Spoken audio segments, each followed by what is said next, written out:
who is praised with transcendental songs and established as an irrevocable fact. Jai. Grantharaj Srimad Bhagavatam Ki Jai. So, just to give everyone a little recap of where we are, Krishna, you want it on the screen, you guys can't see anything. I could also screen share to Partha's MacBook Air as well. This is very nice. So, Madhav. That's good. All right. So, it's interesting. Krishna arranged for Ben and Jagadish and Abhiram to attend today, where it's just been Madhav and Parth most days.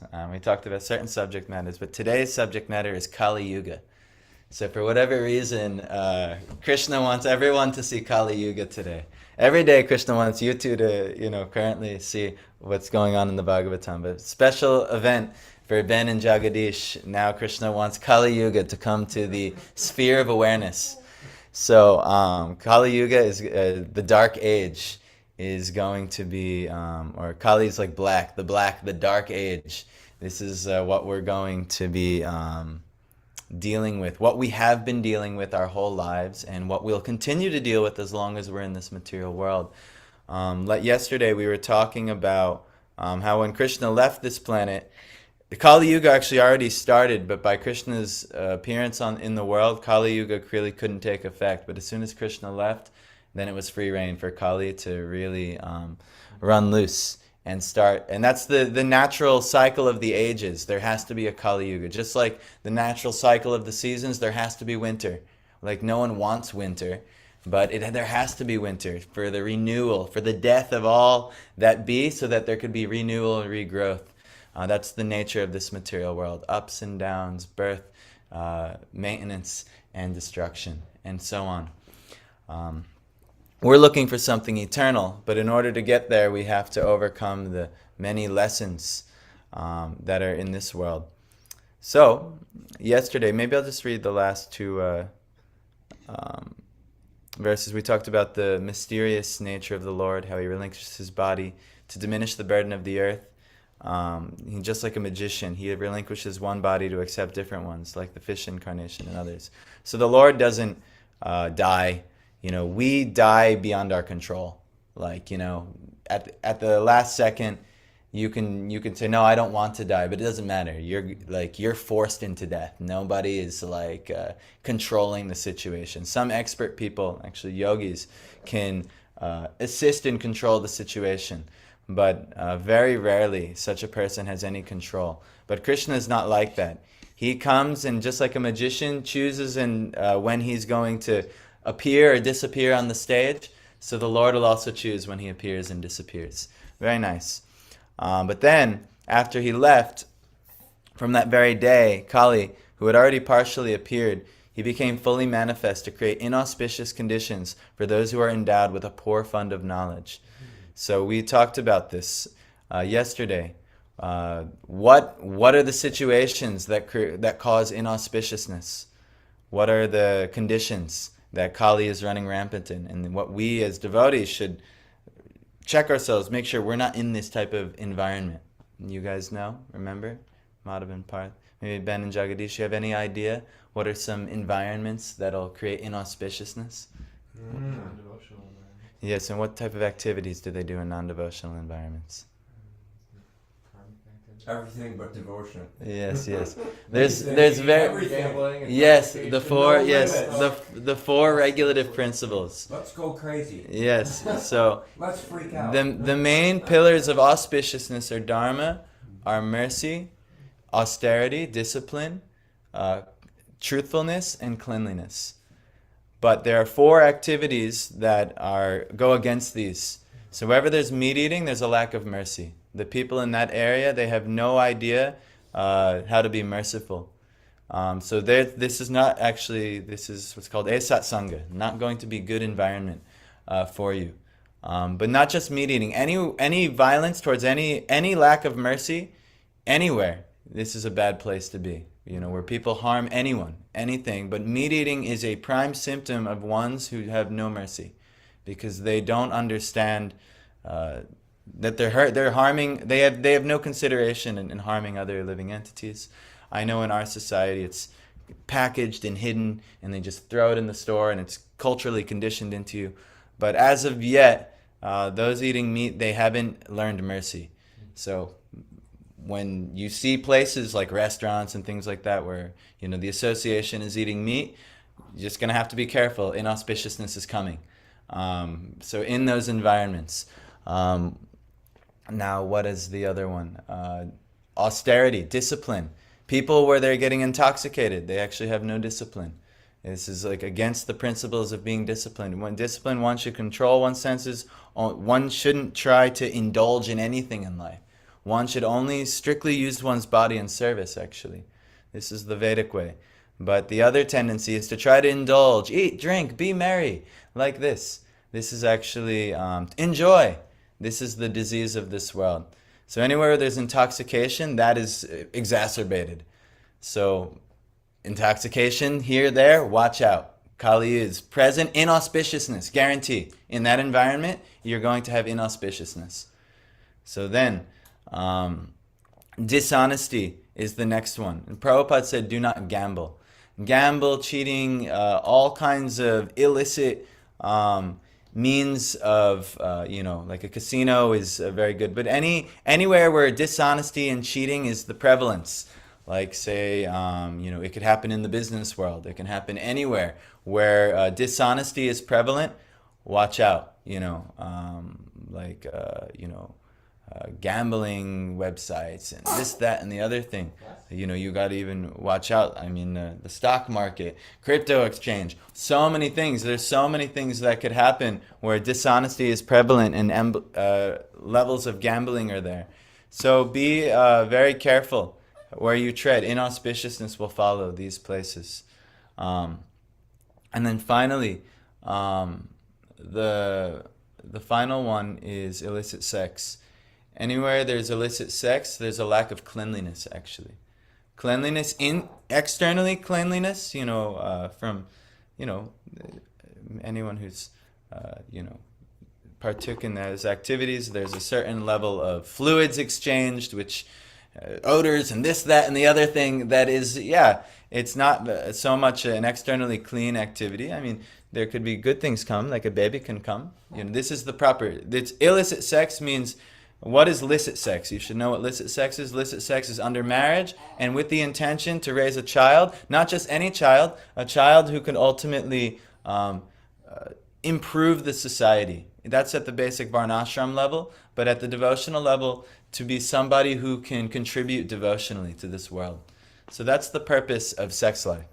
But to do it illicitly, meaning, not under the confines of marriage, just for the sake of enjoyment, this is actually, there's some external uncleanliness present, guaranteed, but actually the main thing is there's an internal uncleanliness there. What's the internal uncleanliness?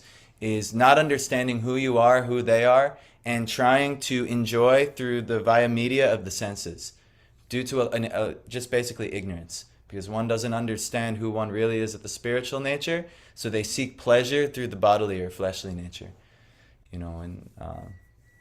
Jesus in the Bible, he talks about being like a eunuch. If one is, under the auspices of the Father, one is like a eunuch. A eunuch is one who's asexual. Why? Because they're not in ignorance and trying to find pleasure in a process that can never actually give pleasure. It can only just scratch an itch. Have you ever had like an itch? I've gotten, there's a type of sunburn I've gotten a few times where the result was called hell's itch. And basically if you get this sunburn, like it'll happen like 2 or 3 days later, and then all of a sudden your entire body will start to itch if you get a pretty bad sunburn. It's happened twice now to me. It happened earlier this year after the family reunion. Inauspiciousness was there.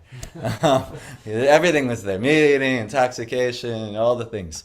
Illicit activities on all levels. So, so I left with an inauspicious hell's itch. But when you learn, what you learn from this hell's itch is that the way to combat it is you can't touch it. You can't scratch it. If you scratch it, it only gets like 10 times worse. But if you just, maybe Madhav, you also just had an itching sensation, and if you scratch, if you itch the thing, and how I learned how to get through this hell's itch the first time is I remembered Prabhupada comparing sex life to like an itch. And if you scratch the itch, it gets worse. So anyone who indulges in, say, even just a little bit of sex life, then the mind will be engrossed in it. It'll want more and more and more. And Krishna says lust, it burns like fire. It's never ending. Like a little forest fire turns into a bigger forest fire, into a bigger.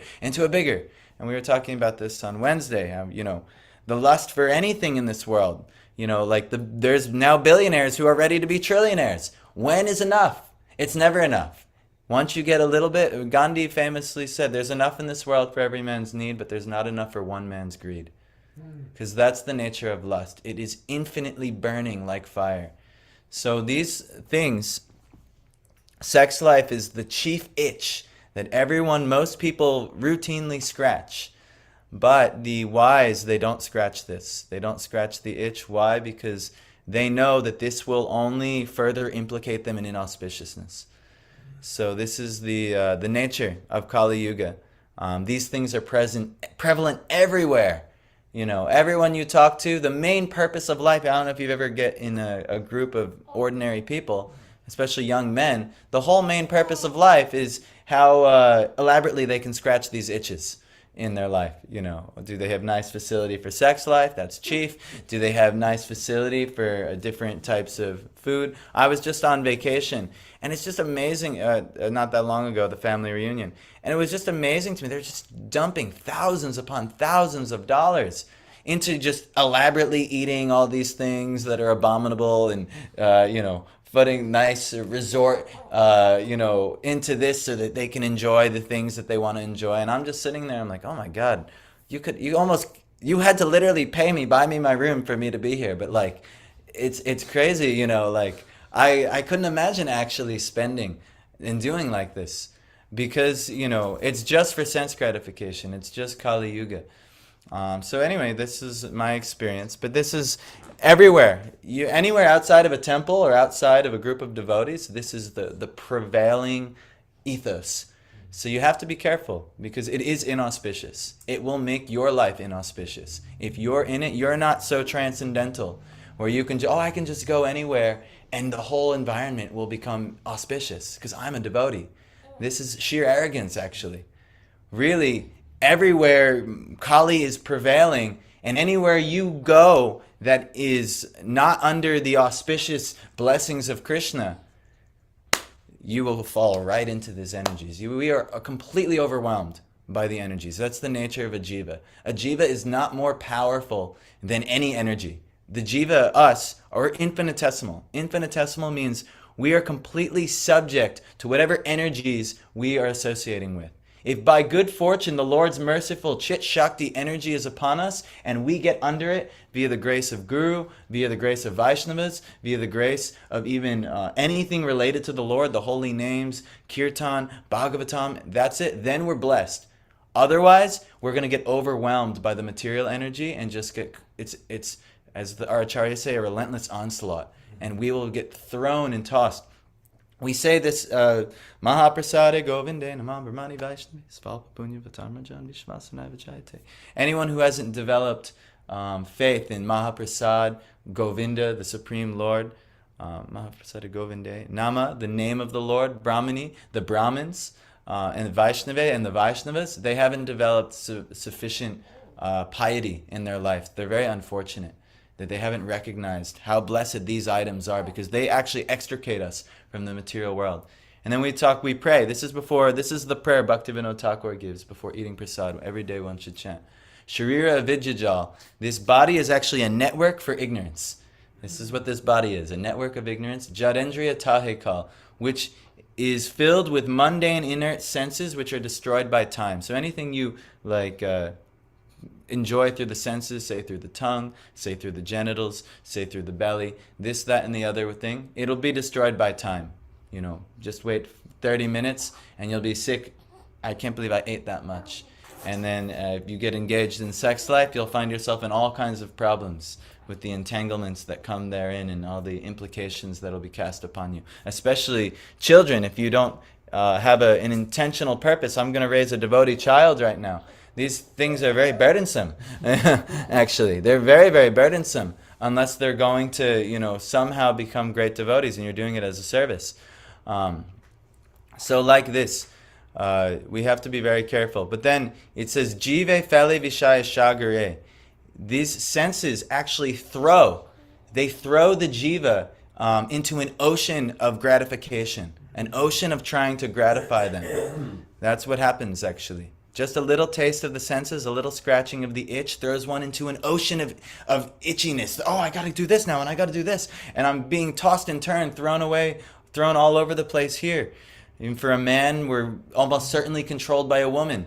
And we're getting thrown every which way that she desires. And for a woman, we're getting controlled by a man. And she's getting thrown every which way that he desires. And next thing you know, then the children come. And then you're throwing us all over the place. Definitely. Definitely. Unless there's pure service, unless you can find a way to do this as a service, wow. But this is the nature of the material world. But then Krishna, he's saying, just for conquering the tongue, he's saying the tongue is the most voracious of any of them. And just for conquering the tongue, he's given us his amazing prasadam. So this is why we eat prasadam, to help conquer the tongue, which is the root cause of enjoyment in this world. But anyhow, we've been going on a little too long about this. Now, let's read Bhagavatam. No, but we're going to learn. I just wanted to give a little back story to Kali Yuga. Why it's very, very important that we understand this yuga and how to avoid the inauspicious effect of it. Because it's a guaranteed inauspiciousness, means your life will be hellish if you find yourself in these environments. And only by the mercy of the Chit Shakti, the Swarup Shakti of the Lord's merciful energy coming to bestow grace upon you, unless you can associate in that environment, guaranteed inauspiciousness in this world. So it's very important that we associate with Vaishnavas, Sadhu Sangha. It's very important that anywhere where the deity is worshipped, the holy names are chanted. We ourselves should be chanting the holy names regularly, associating in groups, chanting the holy names. We should be hearing from the Bhagavatam, and we should also be visiting the dhams. Maybe your local dham would be probably this house. This is the local dham. But actually, everyone should go to India and also visit the holy dhams and associate with the sadhus there, because the sadhus in these holy places can help uplift one and remove this inauspicious layers and coverings that have been here for lifetime after lifetime, actually. So this is our process, if you didn't know. But now let's do one of the main potent parts of the process, hearing from the Bhagavatam. Yudhishthira's tat parisarpanang buddha Pure cha rashtre cha grihe tatmani Vibhavya lobha nritajima hingshanad Yadharma chakram gamanaya paryadat. Yudhishthir, Maharaj Yudhishthir, tat, that, parisarpanam, expansion, buddha, thoroughly experienced, pure, in the capital, cha, as also, rashtre, in the state, cha, and, grihe, at home, tatha, as also, atmani, in person, vibhavya, observing, lobha, avarice is like greed, anrita, untruth, jima, diplomacy, hingshana adi, violence, envy, adharma, irreligion, chakram, a vicious circle, gamanaya, for departure, paryadat, dressed himself accordingly. Maharaj Yudhishthira was intelligent enough to understand the influence of the age of Kali, characterized by increasing avarice or greed, falsehood, lying, cheating, and violence throughout the capital state, home, and among individuals. So he wisely prepared himself to leave home, and he dressed accordingly. So Maharaj Yudhishthira, who's a great devotee of Krishna, he's realizing the auspicious time of Krishna's association is up and time to go. At some point, this will happen in all of our lives. Right now, we have association of Krishna.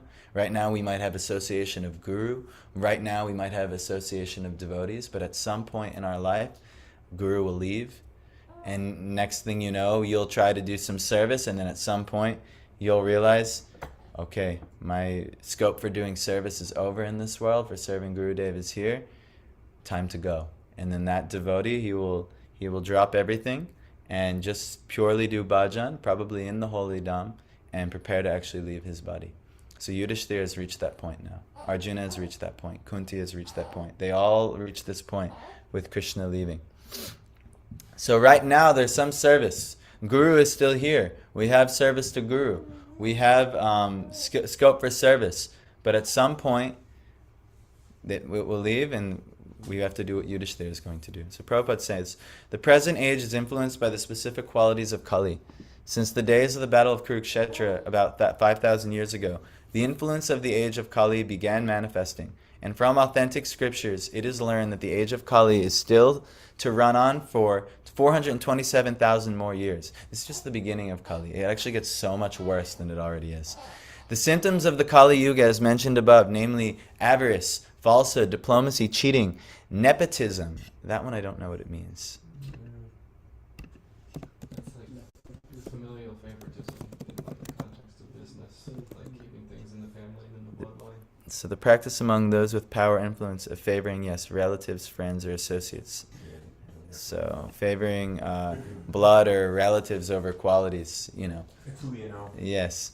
So like this. So nepotism, violence, and all such things are already in vogue. I mean, they're fashionable. It's already trendy. And no one can imagine what is going to happen gradually with further increase of the influence of Kali till the day of annihilation. We have already come to know that the influence of the age of Kali is meant for godless so-called civilized man.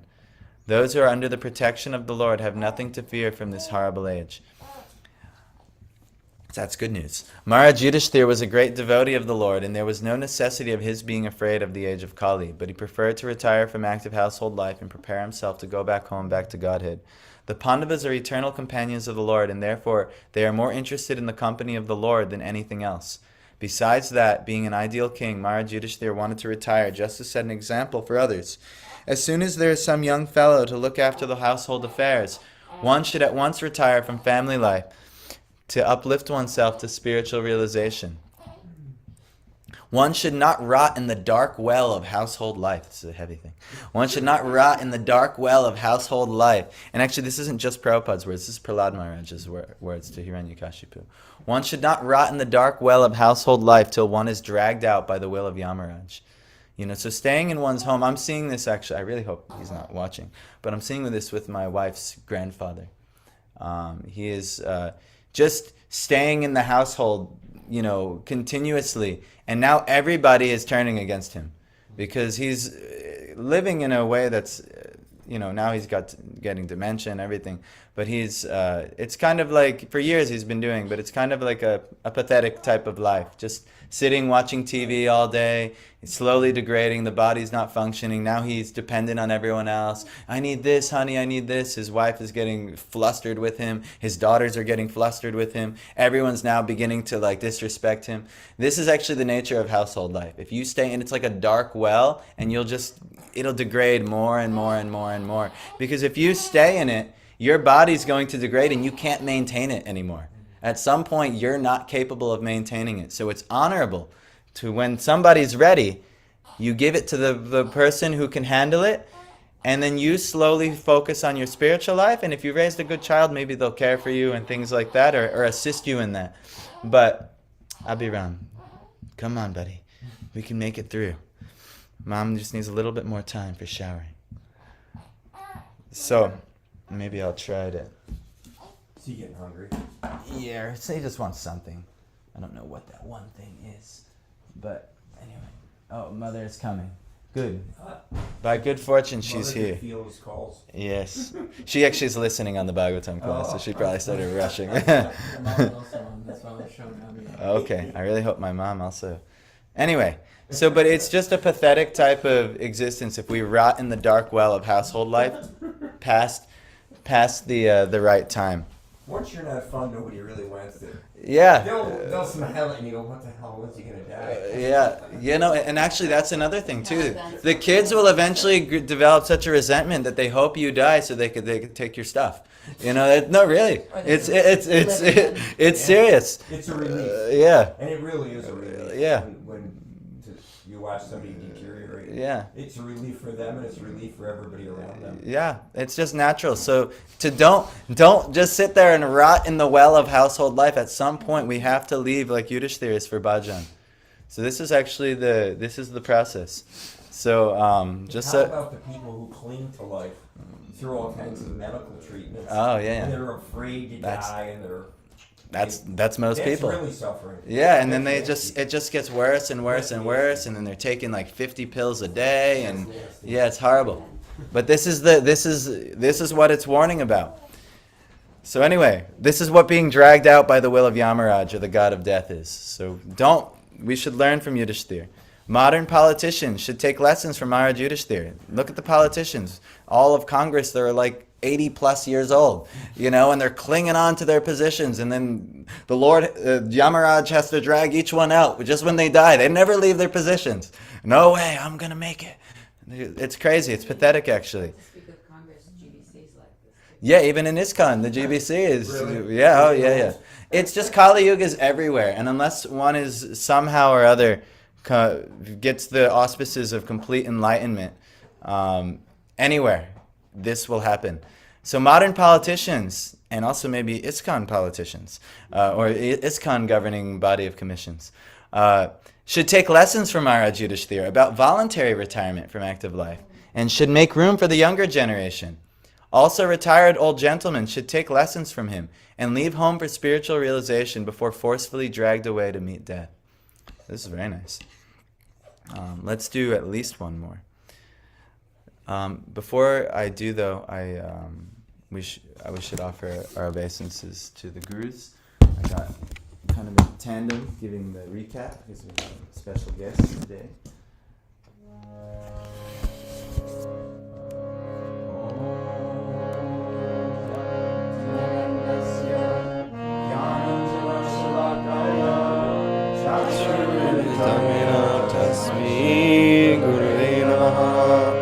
Shri Chaitanya Manobishtam Swagatam Yena Bhutale Swayam Rupakanayam Dadanti Swaparatikam Deham Shri Guru Shri Yuta Parakalam Shri Guru Navasamsra Shri Upam Sakrajatam Saranagana Vanditam Sajivam Sadvaitam Sadhutam Harijanasahitam Krishna Chaitanya Devam Shri Radha Krishna Padam Sagarnidita Shri Visahanvitanscha He Krishna Kuruna Sindhu Dinabandho Jagatpate Gopisha Gopikanta Radhakanta Namostute Tata Kanchana Gaurangi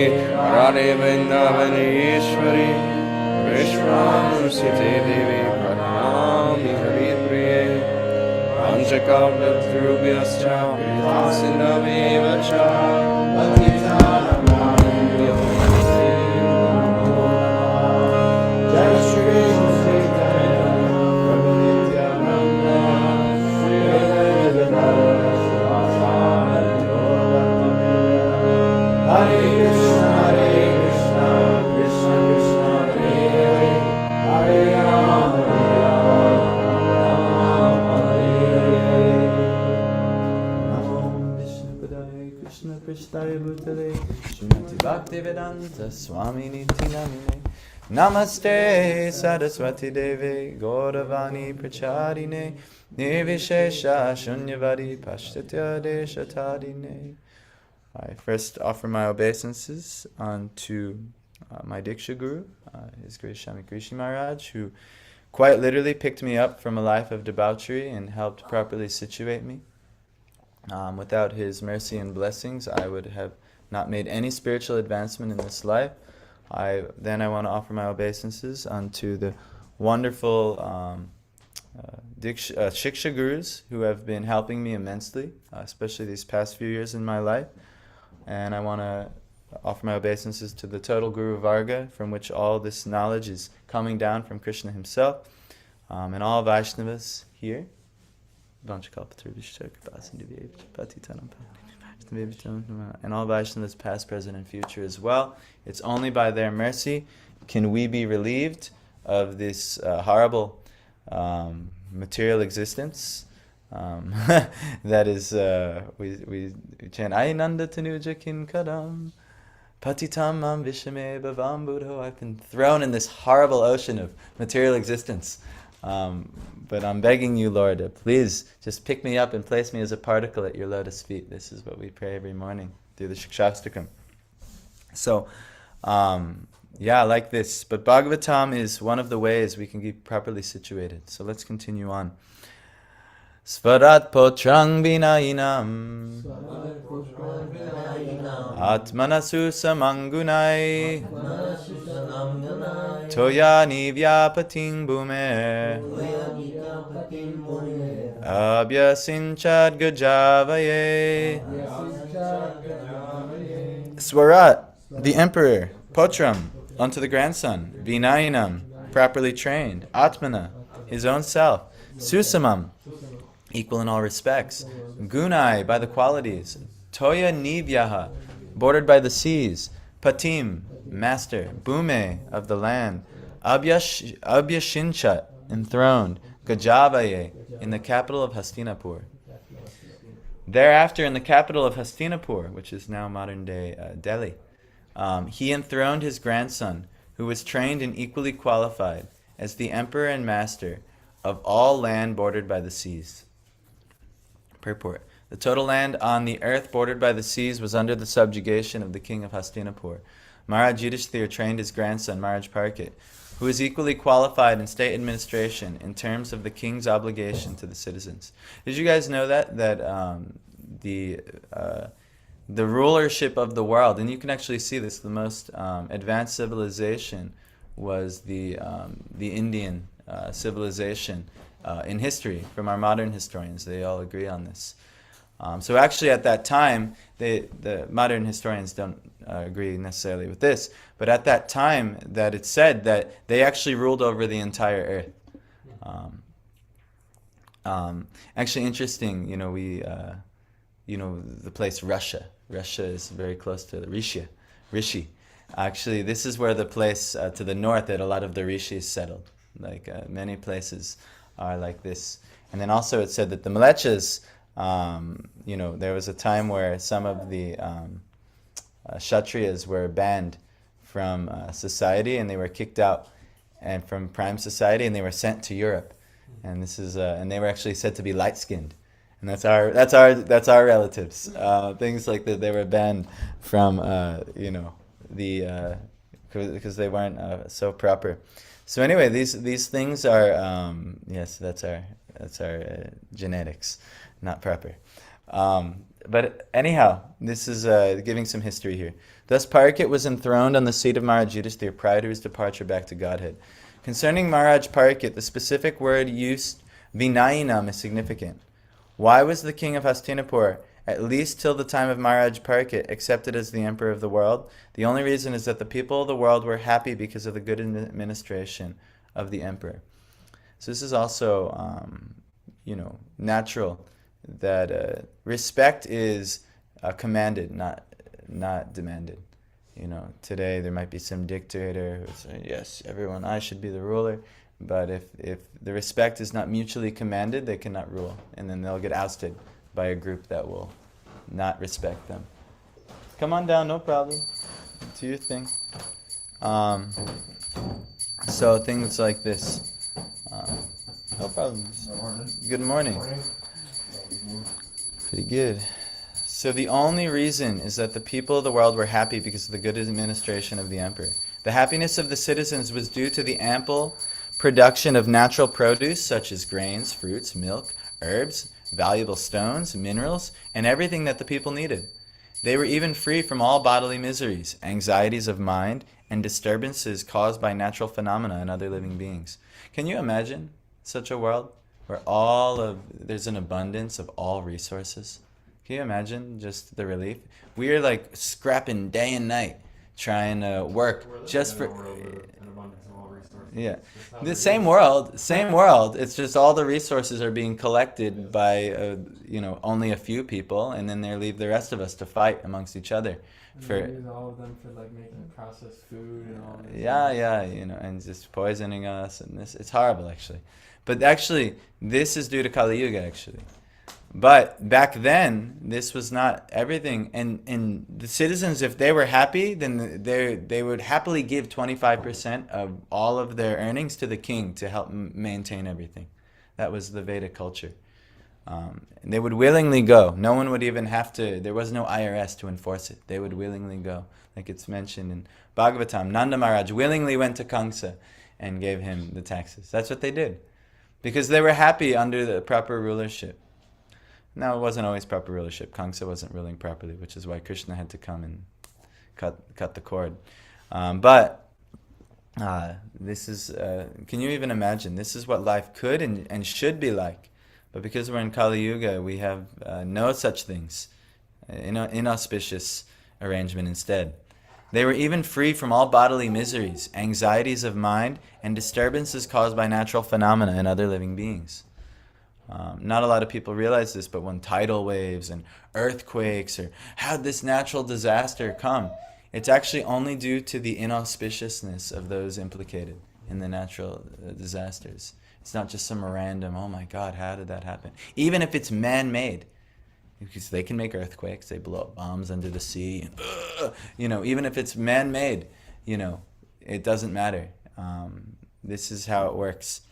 But under proper rulership and under proper harmonious living, these things don't actually affect the good population. So this is the ideal. Because everyone was happy in all respects, there was no resentment. Although there were sometimes battles between the state kings for political reasons and supremacy, everyone was trained to attain the highest goal of life, and therefore the people were also enlightened enough not to quarrel over trivialities. In Kali Yuga, we quarrel over anything, but they were taught not to quarrel over trivialities, and it was a great slight to the Vedas, like Duryodhan, if he was going to quarrel over unnecessary things. So the influence of the age of Kali gradually infiltrated the good qualities of both the kings and the citizens, and therefore a tense situation developed between the ruler and the ruled. But still, even in this age of disparity between the ruler and the ruled, there can be spiritual emolument. I don't know what that word means. I mean, God consciousness. That is a special prerogative. So only if there is, there can still be spiritual emolument. Let's look at what that word means. Emolument. Oh, a salary, fee, or profit. Let me see if there's a salary, fee, or profit. So there could be spiritual profit and God consciousness. That is a special prerogative. So it's always available, but it's just more difficult in Kali Yuga. But actually the process is actually so much easier. You just call upon the name of the Lord. It's simple actually. You reach for the Lord via His holy name, and that's it. And you associate in places where the holy name is chanted, and you follow the Lord's instructions in those places, and no problems. There's no problem actually. But the problem is we don't recognize the solution, and we try anything else to think that we can be happy this way. But actually there's nothing else other than the spiritual process given here. So maybe, one more we can do. Mathurayang tata vajrang Shudasena pating tata Prajapatyang nirupyeshtim Agnina pibarishwaraha. Mathurayam, at Mathura, Tatha, also, Vajra, Shudasena Patim, king of the Shurasenas, Tata, thereafter, prajapatyam, prajapatya sacrifice, nirupya, having performed, ishtim, goal, agnin, fire, apibat, placed in himself, Ishvara, capable. Then he posted Vajra, the son of Aniruddha, grandson of Lord Krishna, at Mathura as the king of Shirasen. Afterwards, Maharaj Yudhishthira performed a prajapatya sacrifice and placed in himself the fire for quitting household life. So purport. Maharaj Yudhishthira, after placing Maharaj Parakit on the imperial throne of Hastinapur, and after posting Vajra, the great grandson of Lord Krishna, as the king of Mathura, accepted the renounced order of life. The system of 4 orders of life and 4 castes in terms of quality and work, known as Varnashram, Dharma, is the beginning of real human life. So actually, we should actually understand what are the duties for my, Do you know what Varnashram is? You've heard of this before? You all know? That young lady spoke on all that. Yes, she talked a lot about ashram life. But basically, that's ashram. But Varna is your occupation. So what is your occupational duty? Some people, like I was born, and it's in my astrology, I have a natural tendency for business in my life, actually, that I can, take money and increase money. That is my actual, nature. Now, by initiation and by request of my gurus, I'm called to transcend that varnashram and to be Brahminical, the topmost one. A more, renounced voluntary poverty and this, that, and the other thing. But there's the natural tendency everyone has, and then there's the call of the Lord to ascend these things. But basic human life, there's the basic laborers. Most people are this. In this age, most people, at least at some point of their life, they've got to do basic menial labor. You can't even go up to business unless you're doing menial labor first. Almost everyone starts this way. And that's most people. Then there's the business people, like maybe Jagadish, you have your own business and you know how to manage others who can do basic labor and things like that, and you guys can help increase money and things like that. Then there are those above them, are those who are qualified to rule, the statesmen, the politicians, and they control the different business owners. Nowadays, all of the business owners control everything. That's capitalism. And then communism is even worse, because then all the laborers will then control everything. And it's the fight. But actually, Prabhupada says eventually the communists will win. Eventually, capitalism will be overthrown, and the business guys will be thrown out, and the basic laborers will rule everything. But these are the basic qualities, and then the best is the intellectual class, the Brahmins. These could be like the scientists, or like even an electrical engineer could be a Brahminical type of thing. If you're really they teach the other things. They help, with all of the technical sciences of life. They understand the spiritual sciences, the astrological sciences, the medicinal sciences. These are called the Brahmins. So this is actually said to be the topmost, and everyone, including all of the statesmen, should serve them. But that culture has been lost. Brahmins are scrapping for survival, and often at times have to do Vaishya activities out of emergency. It does say in the Bhagavatam that they can do that. A Brahmin should never do Shudra activities. They should never do menial labor. And a Brahmin should never do Kshatriya activities, meaning statesmanship, diplomacy, sometimes having to use force and things like that. Brahmins, in emergency, they do Vaishya activities. They collect some basic laborers and, hey, come on, let's fight for our survival. So actually, because we're in a state of emergency, I have to actually do Vaishya activities. If I don't manage the finances and come up with a plan here for the whole ashram to manage the finances, then the whole project will be lost, actually. So it is on my shoulders, in one sense. But for those of us called to be Brahmins, it's not like, all right, well, I can never do business again and things. Actually, the business is the only thing you can do other than purely, just focusing on teaching others. In emergency, you may also have to do business. But these things are all explained in the Bhagavatam, especially the 7th canto, Maharaj Yudhishthira. There's a whole chapter of what is one's varnashram duties.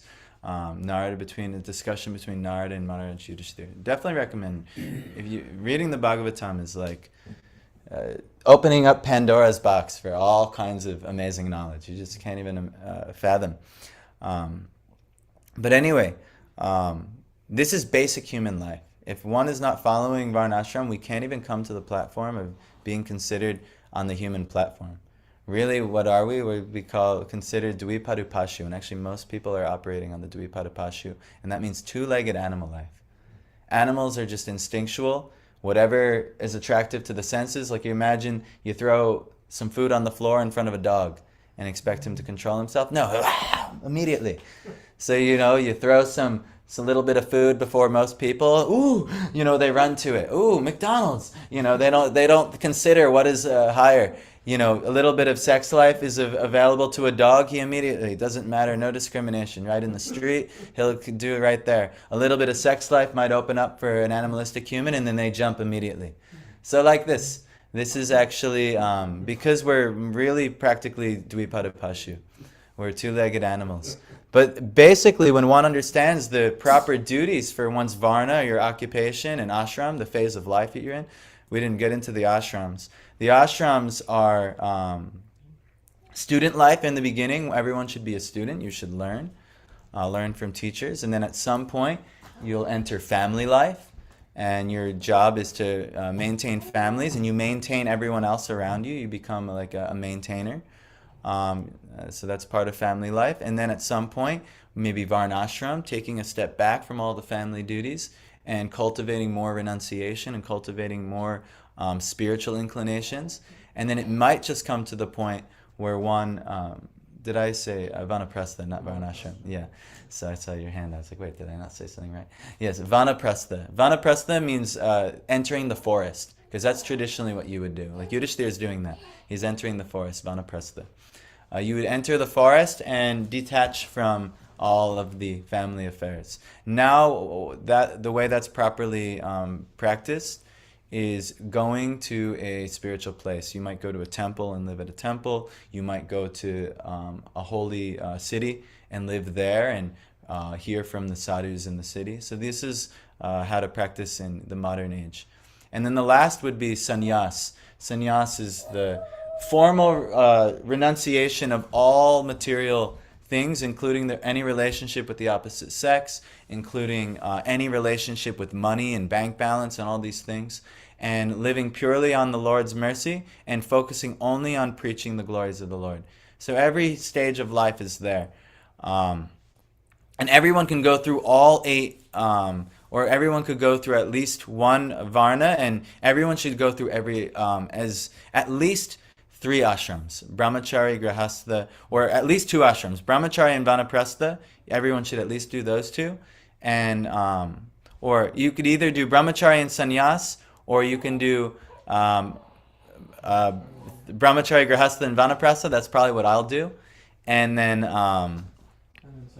or some people can go through all 4 ashrams.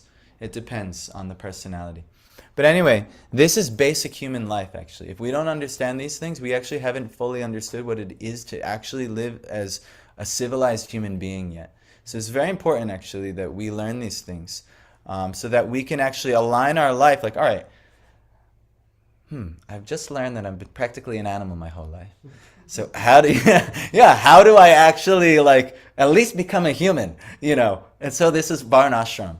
But there's way more beyond varnashram. But varnashram is just the basic, foundation to just, all right, human life. I'm going to try to be a human. And then from a human, then, okay, now I'm going to try to be a spiritual human. But it has to first, all right, be a human first. So Prabhupada's giving us so much process for being a human. Actually, most of the ISKCON teachings and most of the ISKCON foundational knowledge is just to raise people to the basic humanity. That's pretty much what Prabhupada's main mission was. Yeah, he's saying chanting 16 rounds is just the basics for being a human being. That's what this is Prabhupada's words. He's just trying to get everyone on the foundation of just all right, how to be a human being. And then from being a human being, you can make real spiritual advancement, because only the human being can actually make spiritual elevation. But that means we have to first raise ourselves to the dharmic platform of being a human being. So this is varnashram dharma. So anyway, The scientific system of Varnashram Dharma divides human life into 4 divisions of occupation and 4 orders of life. The 4 orders of life, as Brahmachari, Grihastha, Vanaprastha, and Sannyas, are to be followed by all, irrespective of the occupational division. Modern politicians do not wish to retire from active life, even if they are old enough. But Yudhishthira Maharaj, as an ideal king, voluntarily retired from active administrative life to prepare himself for the next life. Everyone's life must be so arranged that the last stage of life, say at least the last 15 to 20 years prior to death, can be absolutely devoted to the devotional service of the Lord to attain the highest perfection of life. It is really foolishness to engage oneself all the days of one's life in material enjoyment and fruitive activities, because as long as the mind remains absorbed in fruitive work for material enjoyment, there is no chance of getting out from conditioned life, or material bondage. No one should follow the suicidal policy of neglecting one's supreme task of attaining the highest perfection of life, namely going back home, back to Godhead. Basically, if we have any type of material attachment in this world, we'll have no chance of achieving Krishna. No chance of having any real spiritual experience. So if we have any material attachment. So at the very least, at the last 15 to 20 years of life, you have to detach from these material attachments, or there's no chance of making spiritual elevation and actually having that real spiritual experience that actually the intelligent soul should be looking for. So this is what we're doing right now. We're trying to elevate. We're trying to elevate, and by the auspices of great personalities, we may be elevated. By the auspices of Srila Prabhupada via his purports and Shukadev Goswami and Vyasadeva and all of the Guru Varg, which are giving the Bhagavatam to us, we have so much opportunity, but we have to make time to do it. Work is important. You have to maintain your life. You have to maintain your life. Even now, I'm reaching a point now with the finances. I can't do it based just on, and I just don't have it in me to ask people for help. It's just it's too much on the community, and I myself am now picking up means of work. I'm seeing, I have to, but still, it should not completely take over one's life where there's no time in your life for spiritual advancement. You have to have the time for spiritual advancement. So that's why we have this whole program is meant to give people the opportunity for spiritual advancement. We do it every day. Every day we have opportunity for spiritual advancement. Every day we have some type of arati, some type of bhajan, some type of chanting of the Maha Mantra, some type of hearing of the scriptures. Every day, the whole complete process is available to everyone. And yet only a few people. Most of you live here. One person from the community has recognized the value. So this is actually this is the great misfortune of Kali Yuga, that the relief is available to everyone, but only few will have the good fortune to recognize. What's that? Thank you. I'm glad you said those. That's exactly what came in. Before you said good fortune. Good fortune. Yeah. Only a few have the good fortune to recognize that there's relief. So, thank you guys for being among the fortunate. I am very honored to be here with you guys. Please excuse me if I said anything offensive, or sometimes I might speak the truth, but I might speak it in a way it's not so palatable.